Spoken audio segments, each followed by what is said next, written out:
الحمد للہ رب العالمین والعاقبۃ للمتقین والصلاة والسلام علی سید الانبیاء والمرسلین اما بعد فاعوذ باللہ من الشیطان الرجیم بسم اللہ الرحمن الرحیم الصلاة والسلام علیک یا رسول اللہ وعلی آلک واصحابک یا حبیب اللہ۔ پیارے بچوں، ہمارا مذہب اسلام ہمیں مہمانوں کے ساتھ اچھا برتاؤ کرنے اور ان کے ساتھ خوش اخلاقی کے ساتھ پیش آنے کا حکم دیتا ہے۔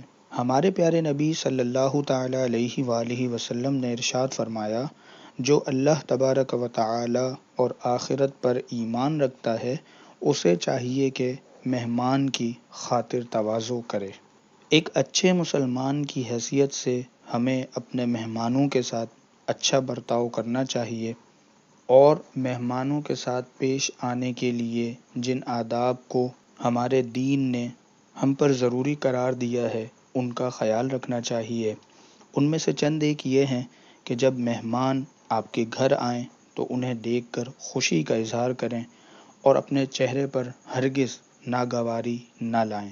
مہمانوں کو خوش دلی سے سلام کریں، مہمان کو عزت سے بٹھائیں اور انہیں پانی یا شربت وغیرہ پیش کریں۔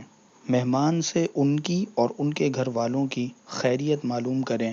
مہمان کے سامنے اپنا ذاتی کام ہرگز نہ کریں۔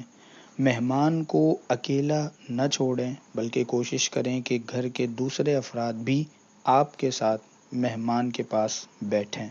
اگر مہمان آپ کے گھر زیادہ عرصے تک رکنے والے ہوں تو انہیں اپنی پریشانیاں سنا کر مہمان کو تکلیف نہ دیں بلکہ انہیں آرام اور راحت پہنچائیں۔